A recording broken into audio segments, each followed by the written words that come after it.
या खतरा। भगवान ने कहा केवट ये तुमने पतवार क्यों छोड़ दी? तो कहता है भूल हो गई, क्षमा करो। भगवान बोले भूल हो गई? भूल तो हमसे हुई जो तेरे विश्वास में बैठ गए। अगर ऐसा जानते कि तू पतवार छोड़ देगा तो हम काहे को बैठते तेरी नाव में। लेकिन भूल हमसे हुई जो विश्वास पर बैठ गए। वो बीच भंवर में नाव आई और तूने पतवार छोड़ दी। कहता भूल हो गई। किस बात की भूल? केवट ने कहा इस बात की भूल क्षमा करना, सारे संसार को आप पार करते हैं और मैं कितना मूर्ख हूं, मैं आपको पार कर रहा हूं। ये भूल नहीं है तो क्या है? ये सबसे बड़ी भूल है।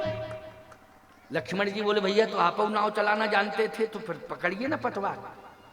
भगवान ने कहा सरजू जी के किनारे कितने बार हम तुम रहे और नाव में बैठ के या सरजू पार किए, लेकिन कभी भी हमने नाव चलाई नहीं। नाविक ही नाव चलाता है कि नहीं चलाता है? कहा चलाता तो नाविक ही नाव है। कहे अगर मैं नाव चलाना जानता होता तो नाव कभी भी मैंने सरजू जी में चलाई? कितने बार हमने सरजू जी में नाव से यात्रा की लेकिन नाव नहीं चलाई। तो कहे ये तो कह रहा है, कहे वो कह रहा है तो कह रहा है, उसी को मनाओ, उससे प्रार्थना करो। क्योंकि भैया एक बात बतावें आपको, ड्राइवर अगर स्टीयरिंग छोड़ दे तो उस समय नाराज मत हो। ये कहो भैया तेरे जैसा ड्राइवर तो हिंदुस्तान में है ही नहीं और तेरे ऊपर मुझे पूरा विश्वास है। मैं बेटे पे नहीं करता हूं विश्वास जितना तुझ पे करता हूं। थोड़ा स्टीयरिंग पकड़ ले, बहुत अच्छा ड्राइवर है तू। शायद समझाने से वो समझ ले और स्टीयरिंग पकड़ ले और तुम्हें मंजिल मिल जाए। बोलो भाई मंजिल मिल जाए। लेकिन नाराज होगे तुम तो वाहन खतरे में चला जाएगा कि नहीं चला जाएगा? और इतना खतरा पैदा होगा कि अस्पताल के लायक नहीं रहोगे। फिर ऐसी कंडीशन हो जाएगी। भगवान ने कहा लक्ष्मण नाराज होने की जरूरत नहीं, उसको मनाओ। तो लक्ष्मण जी मनाने लगे तो पहले तो पतवार छोड़ के बैठा था नाव में और लक्ष्मण जी ने जैसे ही मनाना शुरू किया तो लेट गया, नाव ही में लेट गया वो। और जैसे ही नाव में लेटा, अब बड़ी अच्छी बात है, इसको सुनना, ये महत्वपूर्ण बात है। नाव में लेट गया, लक्ष्मण जी ने कहा मनाने से उल्टा और हुआ, नाव में लेट गया। अब इसको उठाओ। भगवान ने कहा क्यों लेटे हो? लक्ष्मण जी भी कहने लगे नाव लेटने की जगह है, मझधार में नाव फंसी है और तुम लेटे हो। क्यों लेटे हो? केवट कहता है इसलिए लेटा हूं कि हमें भगवान पर विश्वास है। अच्छा एक बात बताओ, तुम घर के अंदर लेटे हो, घर पे विश्वास किया है कि परमात्मा पे विश्वास किया? अगरबत्ती थोड़ा धुआं हो रहा, साइड में कहीं लगा दो, है ना, कहीं भी इधर उधर लगा दो, थोड़ा देख के लगाना, यहाँ पॉइल वगैरह हैं। हाँ ठीक है। थोड़ा क्या है कि धुआं नाक में आता है ना तो खांसी की शिकायत फिर दिक्कत हो जाती है। इसलिए कोई भक्त ये ना सोचे कि हमने अगरबत्ती लगाई महाराज जी ने उठवा दी। ये तो अभी अगरबत्ती उठी है, थोड़ी देर बाद हम उठ जाएंगे, क्योंकि उठ जाना तो पड़ेगा ही, वो तो नियम है। लेकिन सम्मान हो गया है। सम्मान हुआ कि नहीं अगरबत्ती का? भगवान की आरती कर ली और सम्मान भी हो गया, अब व्यवस्था के अंतर्गत। इसलिए ध्यान से सुनो। चर्चा कहाँ चल रही थी जरा बताओ थोड़ा। अच्छा ठीक। हाँ तुम लोग अच्छे श्रोता हो, हम ये नहीं कहते हैं कि हम तुम्हारी परीक्षा ले रहे हैं, नहीं, श्रोता अच्छे हो, लेकिन कभी कभी हमें भी थोड़ा समझना पड़ता है कि सुन भी रहे हो कि खाली बैठे ही हो। अच्छे श्रोता सुन रहे हो और समझ भी रहे हो, बहुत अच्छी बात है।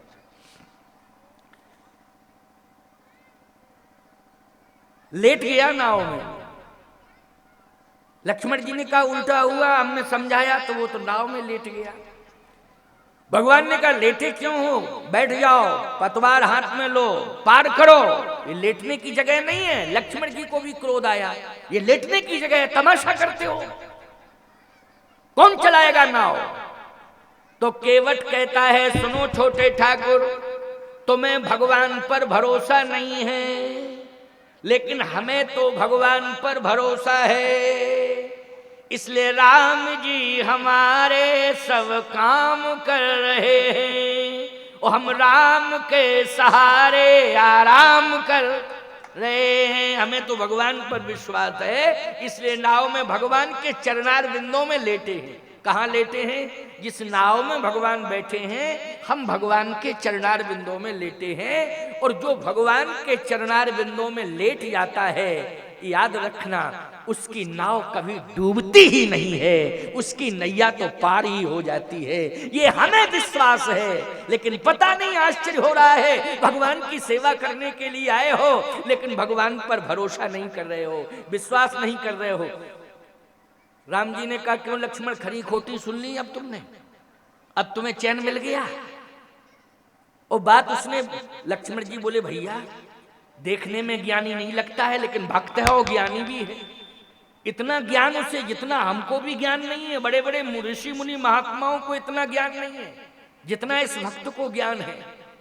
कहा वही ज्ञान, वही भक्त जो ज्ञानी और भक्त दोनों ही होता है, केवल ज्ञानी ही नहीं, ज्ञानी और भक्त। तो ज्ञान और भक्ति से युक्त जीवन, बल्कि ज्ञान भक्ति वैराग्य से युक्त जीवन जिसका हो जाता है, उसी की नाव में मैं बैठ जाता हूं और उसी की नाव को मैं पार कर देता हूं। ज्ञान भक्ति वैराग्य युक्त जीवन जिसका होता है। तो भैया ज्ञान भक्ति वैराग्य युक्त जीवन यदि हो जाए तो निश्चित रूप से उसकी नाव मंजिल तक पहुंचेगी, किनारे पहुंचेगी, घाट तक पहुंचेगी, उसकी नाव कभी डूबने वाली नहीं है। तो आज राम राज्य के नागरिक बनने के लिए हमें ज्ञान भक्ति वैराग्य युक्त जीवन बनाना पड़ेगा। समझ गए हो ना? ये मैंने रिकॉर्ड बताया है। ज्ञान भक्ति और वैराग्य युक्त चित्त हमारा हो जाए तो हम राम राज्य के नागरिक बन जाएंगे। ये राम राज्य का नागरिक बनने का एक तरीका मैंने आपको बताया है। ज्ञान भक्ति वैराग्य युक्त चित्त आपका हो जाए तो आप राम राज्य के नागरिक हो जाएंगे। एक और अद्भुत बात है, अंतिम बात कह रहा हूं क्योंकि 5:30 बज गया है। 5:30 बजने का मतलब है 1.5 घंटा हमको बोलते बोलते लगभग हो गया है ना? 1.5 घंटा बोलते बोलते हमको हो गया। क्यों अशोकानंद, हमारे अशोकानंद जी ये सन 2000 में मुझे बुलाए थे चारभाठा बाजार में। 2000 सन की बात है, मुझे याद है, यज्ञ हुआ था और उसमें मुझे बुलाए थे। 20 साल तो लगभग हो गए ना, अब 20 वर्ष लगभग हो गए हैं।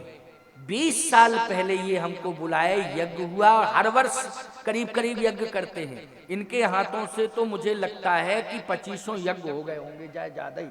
और जगह इनके गांव में, जन्मभूमि के समीप में चारभाठा बाजार में यज्ञ कराया, तो उसमें मैं आया, फिर कई बार गया वहां चारभाठा बाजार कथा कहने के लिए यज्ञ में। उन्हीं की ये नातिन बोलते होंगे, छत्तीसगढ़ में क्या बोलते हैं? नतनिन छत्तीसगढ़ में नातिन को नतनिन, ये बैठी है विद्या जो कथा कह रही है। इसका तो जन्म ही नहीं हुआ था उस समय। क्यों? इसका तो जन्म ही नहीं हुआ था उस समय, 20 साल पहले की बात मैं कर रहा हूं। लेकिन देखो, इसको कहते हैं राम कथा का प्रभाव। यज्ञ कराया, संतों को बुलाया, कथाएं कराई, उसकी फलश्रुति ये हुई कि इनकी नतनिन राम कथा वाचिका हो गई। बताइए, ये कथा का प्रभाव हो गया कि नहीं हो गया? ये कथा का प्रभाव है। अभी आप कथा सुन रहे थे, इसके पहले हमारे मानस पंकज कैलाश, ये भी बहुत अच्छी कथा कहते हैं। और लगभग मुझे लगता 18 साल पहले मेरी कथा, 18-19 साल, नवागांव की बात है ना, वहां मेरी कथा इन्होंने सुनी। उस समय इन्होंने प्रारंभ ही किया था।